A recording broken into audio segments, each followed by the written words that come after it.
Il y a 3 erreurs qui t'empêchent de recommencer. 3 chaînes invisibles que tu traînes sans t'en rendre compte. Élise les portait toutes. Le soir du 31 décembre, seule dans son appartement vide, elle a compris quelque chose de brutal. Elle n'avait pas perdu sa vie cette année. Elle l'avait perdue bien avant, en répétant les mêmes erreurs jour après jour. Ce que tu vas entendre dans les prochaines minutes, ce n'est pas juste son histoire, c'est peut-être la tienne. Parce que si tu te reconnais dans ces erreurs, alors cette année peut vraiment être différente. Mais seulement si tu écoutes jusqu'au bout. La fenêtre était ouverte, mais aucun bruit n'entrait vraiment. Élise restait immobile devant la table de la cuisine, les mains posées à plat sur le bois froid. Dehors, la ville se préparait à exploser. Rires pressés, moteurs qui filaient, musique qui montait des appartements voisins.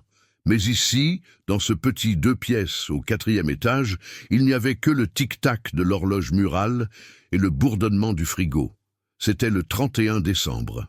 Et elle était seule, pas seule comme on l'est parfois entre 2 rendez-vous. Seule comme on l'est quand on a cessé d'appeler, cessé d'espérer qu'on vous appelle, cessé de faire semblant que ça compte encore. Sur la table, un carnet ouvert, une phrase écrite au stylo bleu, tremblante, presque illisible, je ne sais plus qui je suis devenue. Elle l'avait écrite 3 heures plus tôt, juste après avoir refusé l'invitation de Mathieu. Il avait insisté comme toujours. « Viens, ça va te faire du bien, t'as besoin de sortir, Élise. » Mais elle avait dit non. Encore. Parce que sortir voulait dire sourire, et sourire voulait dire mentir. Et mentir lui demandait une énergie qu'elle n'avait plus. Alors elle était restée. Le silence s'installait maintenant comme une présence physique. Il pesait sur ses épaules, remplissait ses poumons, ralentissait ses gestes. Elle se leva lentement, traversa le salon sans allumer la lumière.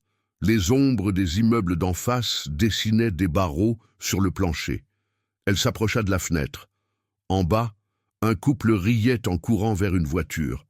Plus loin, un groupe de jeunes portait des bouteilles et des sacs de fête. Tout le monde semblait savoir où aller. Tout le monde semblait avoir un endroit où être attendu. Élise posa son front contre la vitre froide. Elle se souvint de l'année précédente, même fenêtre, même nuit, mais elle n'était pas seule.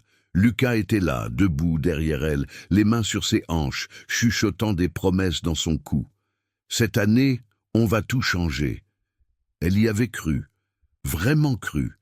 Mais Lucas était parti en mars, pas brutalement, pas avec un claquement de porte, juste parti, comme on sort d'une pièce qu'on ne reconnaît plus. Et elle était restée dans cette pièce, à attendre qu'il revienne, à espérer qu'il se trompe, à revivre chaque conversation, chaque silence, chaque regard qui disait « ce n'est plus comme avant ». Le travail avait suivi en juin. Restructuration, ils avaient dit. Budget, performance, réorganisation. Des mots froids pour dire « tu n'es plus nécessaire ». Elle n'avait pas lutté. Elle avait juste signé les papiers, vidé son bureau, souri poliment à ses collègues qui détournaient les yeux. Depuis, elle cherchait, envoyait des CV, attendait des réponses, recevait des refus polis ou pire, rien du tout. Comme si elle avait cessé d'exister pour le monde. Elle ferma les yeux. Pourquoi est-ce que je suis encore ici? Pas ici dans cet appartement, ici dans cette vie, cette version d'elle-même qui ne ressemblait plus à rien, cette femme qui se levait chaque matin sans savoir pourquoi, qui mangeait sans faim, qui parlait sans rien dire. Un feu d'artifice éclata quelque part au loin, puis un autre. Minuit approchait. Élise ouvrit les yeux et regarda son reflet dans la vitre. Une ombre floue, presque transparente. Elle ne se reconnaissait pas. Elle avait 34 ans. Elle avait perdu son travail, son amour, sa direction. Et maintenant, debout dans le noir, elle comprenait quelque chose de terrible et de vrai à la fois. Elle n'avait pas perdu tout ça cette année. Elle avait perdu quelque chose de bien plus grand. Elle s'était perdue elle-même. Depuis combien de temps vivait-elle comme ça? En réaction, en attente, en souvenir.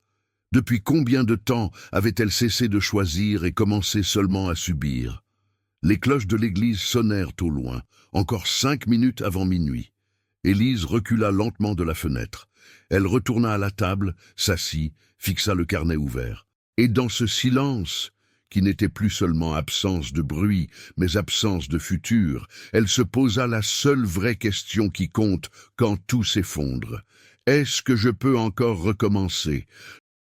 6 mois plus tôt, Élise se réveillait encore, avec l'impression que la vie avait un sens. Pas un grand sens, pas celui des films ou des livres inspirants, juste un sens suffisant, un travail qui payait les factures, un appartement qui sentait bon le café le matin, des habitudes qui ressemblaient à de la stabilité. Elle travaillait dans une agence de communication, rien de glorieux, mais elle aimait bien son bureau près de la fenêtre. Elle aimait le bruit des claviers, les réunions du vendredi, même les deadlines stressants. C'était une vie ordinaire, et elle pensait que c'était assez. Lucas était déjà distant à ce moment-là, mais elle ne le voyait pas encore vraiment. Ou plutôt, elle le voyait, mais elle se disait que c'était temporaire. Une phase, le stress du travail, la fatigue. Les gens traversent des moments, non? Ils reviennent. Elle se souvenait de ce matin de juin. Un mardi. Elle était arrivée au bureau avec un café à emporter et un sourire automatique. Mais dès qu'elle avait poussé la porte, elle avait senti que quelque chose clochait. Trop de silence, trop de regards fuyants. Martin, son chef, l'avait appelée dans son bureau. Il avait cette voix douce des gens qui s'apprêtent à faire mal. « Élise, assieds-toi s'il te plaît. » Elle s'était assise, les mains moites, le cœur qui cognait déjà. Il avait parlé pendant 10 minutes, restructuration, compression des coûts, décision difficile. Ce n'est pas personnel, tu comprends. Elle avait hoché la tête, encore et encore, comme une poupée mécanique. À la fin, elle avait dit « merci ». Pourquoi avait-elle dit « merci » ? Et elle était sortie. Dans le couloir, personne ne l'avait regardée. Elle avait vidé son bureau en 20 minutes. Un carton avec 3 photos, une plante grasse, un mug. C'était tout ce qui restait de 4 ans. En rentrant chez elle, elle avait appelé Lucas. Il n'avait pas décroché. Elle avait laissé un message, la voix cassée. « J'ai perdu mon travail. Rappelle-moi. » Il avait rappelé 3 heures plus tard. « Oh merde, désolé, j'étais en réunion. Écoute, on en parle ce soir, d'accord ?» Mais ce soir-là, il était rentré tard, fatigué. Il l'avait serrée dans ses bras sans la regarder vraiment, et il avait dit « Ça va aller ? Tu vas retrouver quelque chose. » Elle avait voulu croire ses mots. Elle avait essayé. Les semaines suivantes avaient été étranges. Elle envoyait des CV tous les matins, comme un rituel pour se convaincre qu'elle faisait quelque chose. Mais les réponses ne venaient pas. Ou alors, elles venaient, froides, polies, identiques. Nous avons décidé de poursuivre avec d'autres candidats. Chaque refus était une petite mort. Lucas s'éloignait de plus en plus. Pas avec des disputes, avec des silences, avec des « je suis crevé » répétés, avec des soirées où il restait sur son téléphone sans rien dire. Un soir d'août, il avait posé sa fourchette au milieu du repas et il avait dit, sans la regarder, « Je crois qu'on a besoin d'espace. » Espace. Ce mot-là, elle l'avait entendu comme une balle. Elle avait voulu se battre, demander pourquoi, quand, comment, mais elle voyait bien dans ses yeux qu'il était déjà parti, qu'il ne faisait que prononcer à voix haute ce qu'il avait décidé depuis longtemps. Il avait déménagé 1 semaine plus tard, pas loin, juste assez pour que ce soit clair. Et Élise s'était retrouvée seule. C'est là que ça avait commencé, ce glissement lent vers le fond. Elle avait arrêté de sortir, arrêté de rappeler ses amis. Ils insistaient au début, mais elle disait toujours non. Alors ils avaient fini par arrêter de demander. Elle passait ses journées à chercher du travail, mais sans conviction. Elle envoyait des candidatures comme on jette des bouteilles à la mer, sans espoir qu'elles arrivent quelque part. Le soir, elle regardait des séries sans les suivre vraiment. Elle mangeait debout, elle dormait mal, elle se réveillait en sursaut à 3 heures du matin avec cette sensation d'avoir oublié quelque chose d'important. Mais quoi? Septembre était passé. Octobre aussi. Novembre s'était étiré comme une plaie, et maintenant c'était décembre, le mois des bilans, des fêtes, des retrouvailles. Mais elle n'avait rien à célébrer. personne avec qui se retrouver. Un après-midi, elle était tombée sur une vieille photo dans son téléphone. Elle avait 28 ans sur cette image, sourire franc, regard vif. Elle se souvenait de cette fille, elle savait ce qu'elle voulait, elle osait parler, rire, rêver. Où était-elle passée? Élise avait fermé la photo et posé le téléphone, et pour la première fois, elle s'était posé la vraie question. Depuis combien de temps est-ce que je ne fais que réagir à ce qui m'arrive au lieu de choisir ce que je veux vivre? Elle n'avait pas trouvé de réponse, pas encore. Les jours après Noël avaient été les pires. Élise avait accepté l'invitation de sa sœur, Camille, pour le réveillon. Une erreur. Elle s'était retrouvée assise à une table remplie de voix joyeuses, de verres qui tintaient, d'enfants qui couraient. Tout le monde lui avait demandé comment elle allait, avec ce ton particulier des gens qui savent déjà que la réponse sera fausse. « Ça va, je cherche encore, mais ça va venir. » Elle avait souri, encore et encore, jusqu'à ce que ses joues lui fassent mal. Camille l'avait coincée dans la cuisine après le dessert. « Élise, sérieusement, qu'est-ce qui se passe? Tu ne peux pas continuer comme ça. » Elle avait dit ça avec de la tendresse, mais aussi avec cette impatience propre aux gens qui ont leur vie en ordre et ne comprennent pas pourquoi les autres n'y arrivent pas. « Je sais, » avait murmuré Élise, « je sais. » Mais elle ne savait rien du tout. Les jours suivants, elle avait essayé de changer. Vraiment essayé. Elle s'était levée plus tôt, avait ouvert son ordinateur avec détermination, et avait refait son CV pour la 10e fois, avait cherché des formations en ligne, des opportunités freelance, n'importe quoi. Mais chaque clic la ramenait au même endroit, l'incertitude. Chaque offre d'emploi semblait demander des compétences qu'elle n'avait plus ou n'avait jamais eues. Chaque formation promettait un futur qu'elle ne pouvait pas visualiser. Chaque décision potentielle se heurtait à une muraille de « et si » qui la paralysait. Et si je me trompe encore? Et si je perds du temps? Et si je ne suis plus capable? Elle avait appelé son ancienne collègue, Sophie, pour demander des conseils. Sophie avait été gentille, mais claire. Le marché est dur en ce moment. Il faut être proactive, te vendre, montrer ce que tu vaux, te vendre. Élise avait raccroché avec un goût amer dans la bouche. Elle ne savait même plus ce qu'elle valait. Un après-midi, elle était sortie marcher. Pas par envie, par suffocation. L'appartement était devenu une cage. Elle avait erré dans les rues sans but, les mains dans les poches, le regard perdu. La ville était étrange en cette période entre Noël et le Nouvel An. Suspendue, ni dans l'avant, ni dans l'après. Les vitrines brillaient encore de décorations, mais les trottoirs étaient vides. Tout le monde semblait être ailleurs, en famille, en vacances, en vie. Élise s'était arrêtée devant un café, pas celui où elle allait avant. Un autre, plus petit, avec une façade délavée et des chaises dépareillées dehors.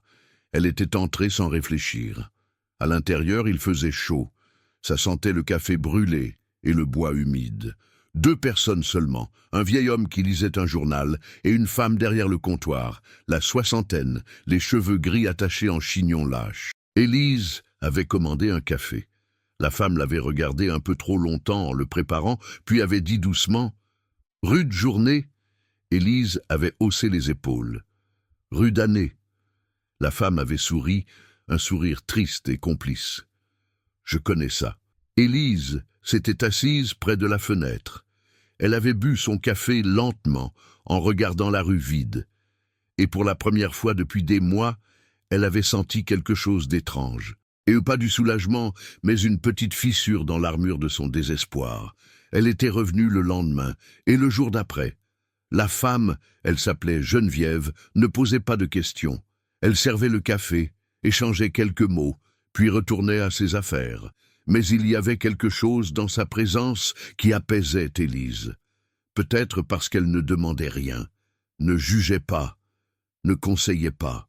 Le 3e jour, Geneviève s'était assise en face d'elle, une tasse à la main. « Tu sais ce que j'ai appris dans ma vie ?» avait-elle dit sans préambule, « que les gens se perdent pas parce qu'ils prennent de mauvaises décisions. Ils se perdent parce qu'ils arrêtent de décider. » Élise avait levé les yeux. « Je ne comprends pas. Tu attends que tout soit clair avant de bouger. » Mais rien n'est jamais clair. La clarté, elle vient après qu'on a bougé, pas avant. Élise avait voulu protester, dire que ce n'était pas si simple, qu'elle ne savait pas par où commencer. Mais Geneviève avait juste posé sa main ridée sur la table et dit « Tu n'as pas besoin de savoir où tu vas, tu as juste besoin de te lever ». Ces mots étaient restés avec elle. De retour chez elle, Élise s'était assise à sa table et avait ouvert son carnet. Elle avait écrit sans réfléchir. Qu'est-ce que je contrôle vraiment? Rien. Qu'est-ce qui me retient ici? La peur de refaire les mêmes erreurs. Qu'est-ce que j'attends pour avancer? Que quelqu'un me dise que c'est le bon moment. Elle avait regardé ces lignes longtemps, trop longtemps, et elle avait compris quelque chose de douloureux. Personne ne viendrait. Aucun signe, aucune garantie, aucune permission. Le changement ne commencerait pas quand elle se sentirait prête. Il commencerait quand elle déciderait de ne plus attendre. Attends, avant de continuer, cette histoire te touche? Elle te parle de quelque chose que tu vis ou que tu as vécu. Alors laisse un commentaire juste en dessous. Dis-moi ce que tu ressens, où tu en es. Parfois, écrire un seul mot suffit à tout débloquer. Et si tu veux suivre la fin de cette histoire et d'autres comme celle-là, inscris-toi à la chaîne. Parce que recommencer, ça commence toujours par accepter qu'on n'est pas seul. Maintenant, retournons à Élise. Ce qu'elle découvre dans la partie 4 va tout changer. Le 30 décembre, au matin, Élise s'était réveillée avec une décision étrange dans la tête. Elle allait retourner à l'agence. Pas pour demander son travail, pas pour supplier. Juste pour récupérer un carton qu'elle avait oublié dans son ancien casier. Du moins, c'est ce qu'elle s'était dit. Mais au fond, elle savait que c'était un prétexte. Elle avait besoin de revoir cet endroit, de fermer vraiment cette porte.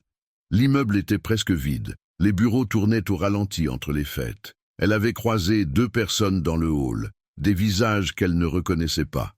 Nouvelle recrue, sûrement. La vie avait continué sans elle. Elle était montée au 3e étage, le cœur serré. Tout était exactement pareil.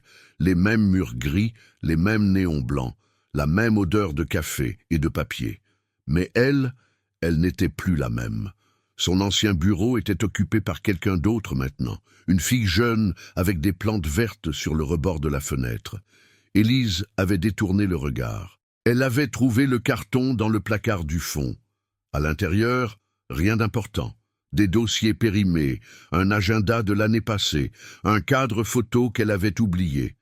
Elle avait sorti le cadre.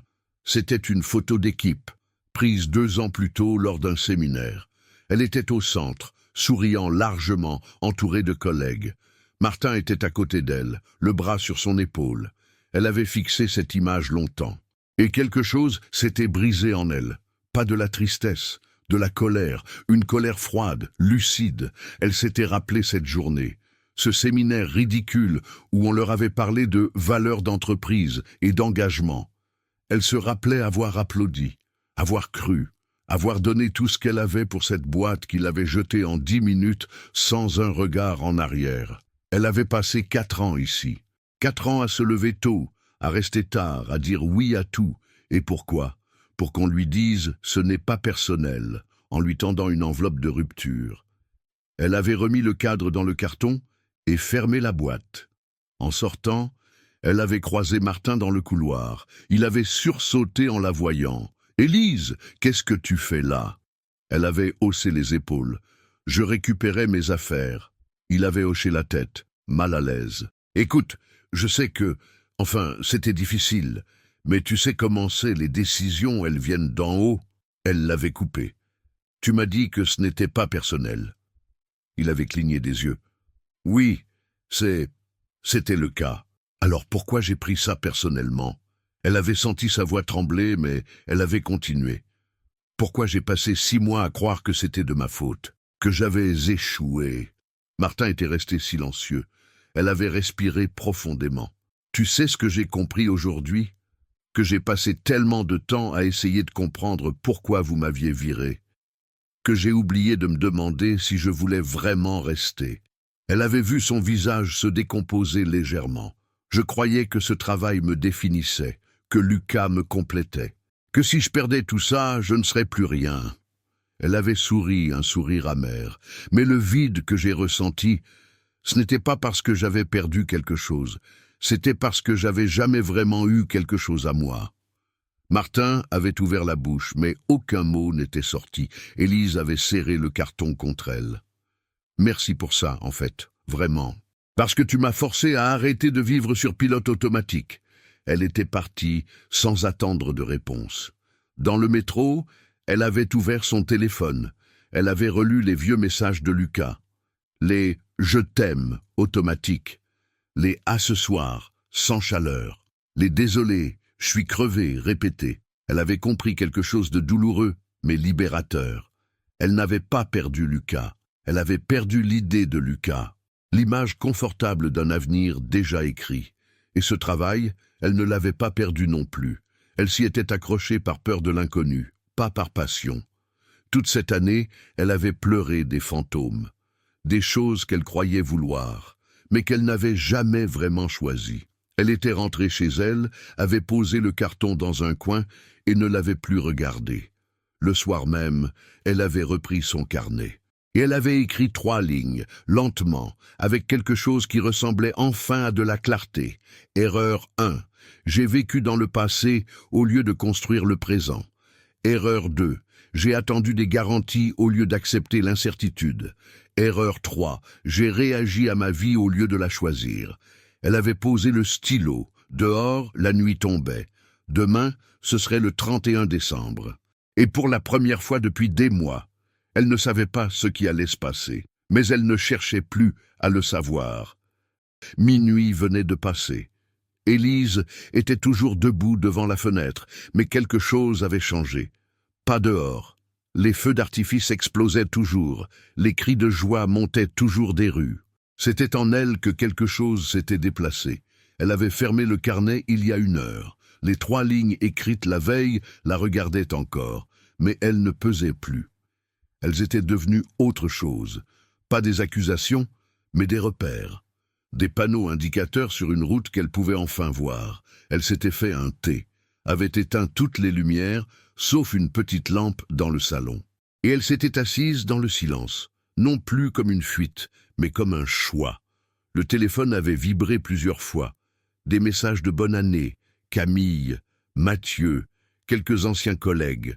Elle avait répondu à chacun, brièvement, sincèrement, pas avec des mensonges polis, mais avec une vérité simple.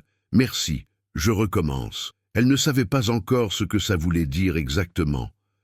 Elle n'avait pas de plan en 10 étapes, pas de résolution écrite sur du papier glacé, juste une décision, petite mais solide, plantée quelque part au fond d'elle. Elle avait pensé à Geneviève, la femme du café, à ce qu'elle avait dit. La clarté vient après qu'on a bougé, pas avant. Élise avait souri dans le noir.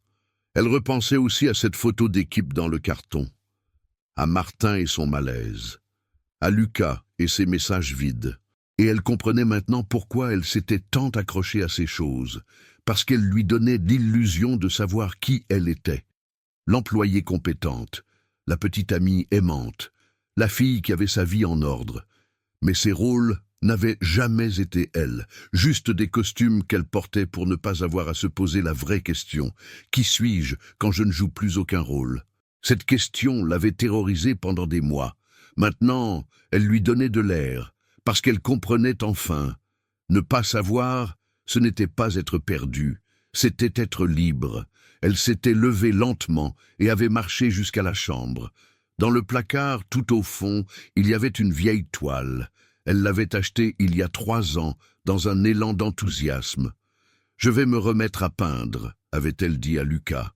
Il avait souri distraitement. Elle n'avait jamais ouvert la toile. Elle l'avait sortie ce soir-là. Elle avait aussi trouvé une boîte de peinture acrylique, à peine entamée. Les tubes étaient secs pour certains, mais d'autres s'ouvraient encore. Elle avait installé la toile sur la table de la cuisine, sous la lumière crue du plafonnier. Pas de musique, pas de rituel. Juste elle, un pinceau et une surface vide. Elle ne savait pas ce qu'elle allait peindre.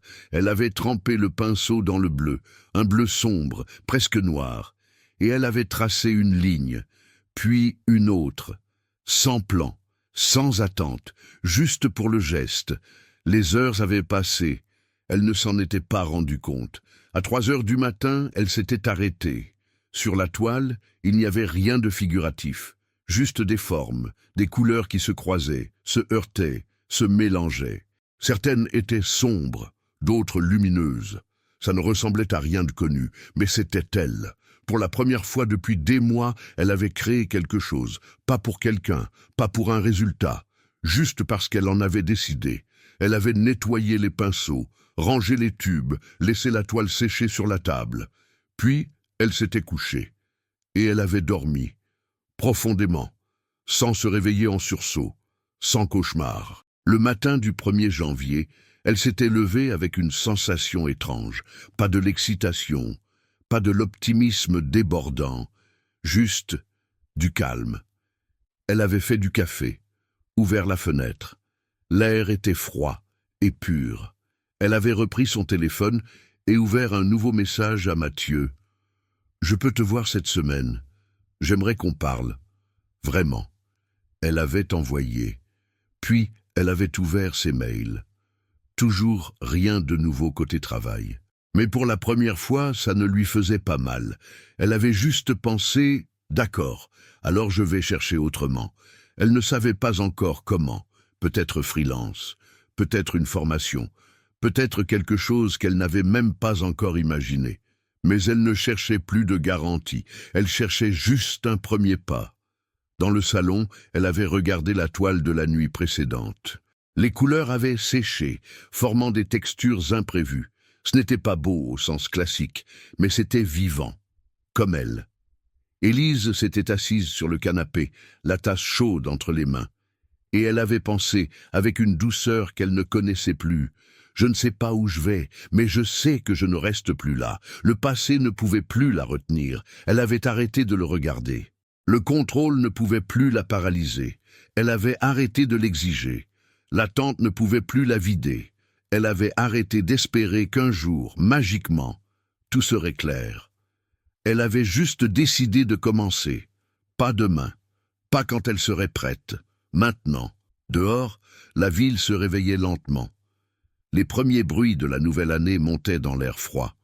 Élise avait fermé les yeux. Et pour la première fois depuis longtemps, elle avait senti quelque chose d'essentiel revenir en elle, l'envie de vivre sa vie, et pas seulement de la subir. Le commencement est toujours maintenant. Voilà ce qu'Élise a compris cette nuit-là. Que recommencer du zéro ne veut pas dire effacer le passé ou tout réussir du premier coup. Ça veut dire arrêter de porter des erreurs comme des chaînes, arrêter d'attendre le moment parfait, arrêter de vivre en mode automatique. Si cette histoire t'a touché, c'est peut-être parce que toi aussi tu portes quelque chose, un poids, une attente, une version de toi que tu n'es plus. Alors, laisse un commentaire, dis-moi ce que tu laisses derrière en cette nouvelle année. Même un mot, ça compte.